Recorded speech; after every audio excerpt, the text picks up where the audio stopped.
Hello friends, आज हम लोग डिस्कस करने वाले हैं बॉन्ड लेंथ के बारे में।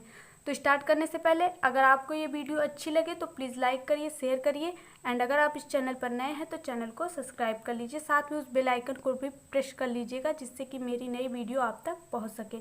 तो स्टार्ट करते हैं। The average distance between the nuclei of two bonded atom in a molecule is known as bond length और बॉन्ड डिस्टेंस।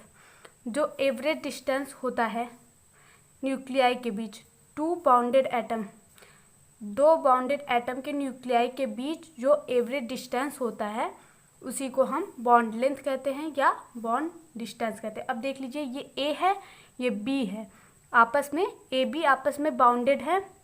उसके बाद ए के न्यूक्लियाई से और बी के न्यूक्लियाई से जो डिस्टेंस होता है उसी को हम कहेंगे बॉन्ड लेंथ। ये उसका टिपिकल रिप्रेजेंटेशन है। Unit of bond length angstrom और पिकोमीटर। बॉन्ड लेंथ की जो यूनिट होती है वो एंगस्ट्रॉम होती है या पिकोमीटर होती है। Method of determination of bond length, इसके तीन मेथड होते हैं। फर्स्ट होता है X ray diffraction method, electron diffraction method, spectroscopic method. अब देख लेते हैं factor affecting the bond length. Factor affecting the bond length, the following important factor that affect the bond length।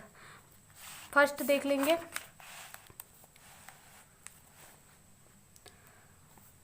Bond order. The number of bond between the atom in a molecule is known as bond order.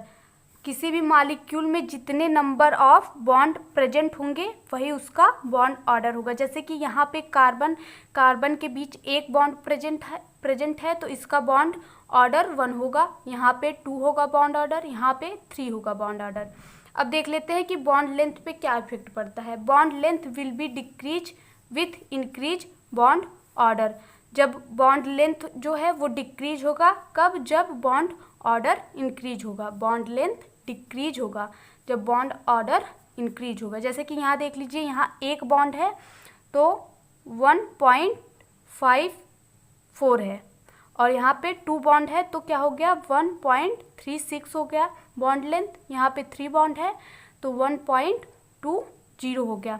यहाँ देखिए, यहाँ से क्या हो रहा है? Bond length decrease हो रहा है। बॉन्ड लेंथ डिक्रीज हो रहा है और बॉन्ड ऑर्डर इंक्रीज हो रहा है। बॉन्ड ऑर्डर इंक्रीज होने पे बॉन्ड लेंथ डिक्रीज हो रहा है। यहाँ पे देख लीजिए, नाइट्रोजन के बीच जब एक बॉन्ड है तो क्या है? नाइट्रोजन और कार्बन के बीच जब एक बॉन्ड है तो 1.47 है बॉन्ड लेंथ। जब 2 बॉन्ड है तो घट गया, जब 2 बॉन्ड है तो घट के कितना हो गया? 1.28। मतलब कि बॉन्ड लेंथ जो है वो डिक्रीज होगा, कब? जब बॉन्ड ऑर्डर जो है वो इंक्रीज होगा। अब देख लेते हैं सेकेंड वाला। सेकेंड है साइज ऑफ एटम। सेकेंड है साइज ऑफ एटम।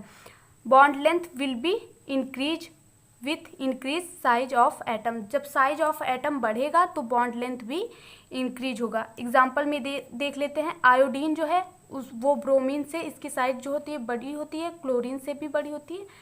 फ्लोरीन जो होता है क्लोरीन से छोटा होता है। ये ऑर्डर है। इसकी साइज मान लेते हैं इतनी बड़ी है,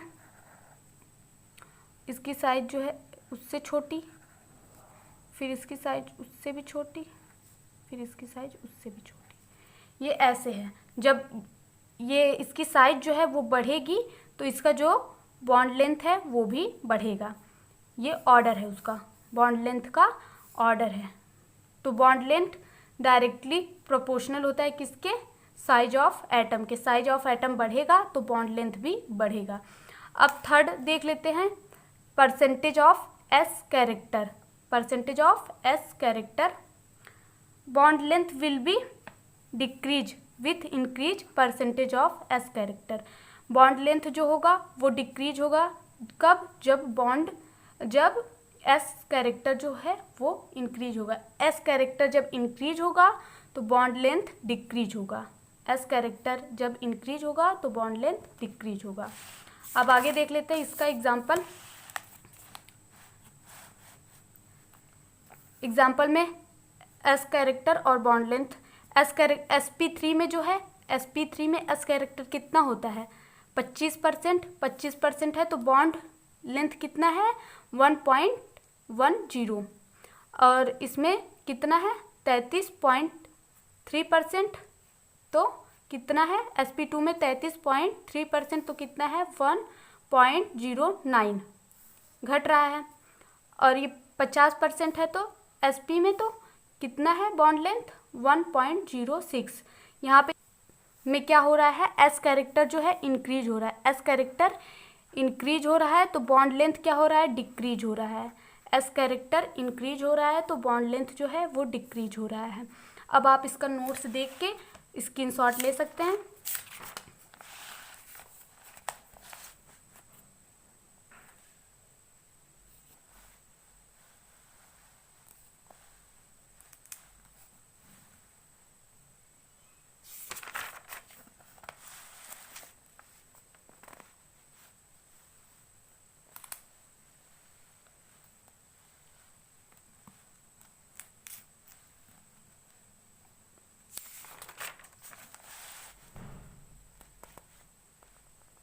Thank you for watching this video.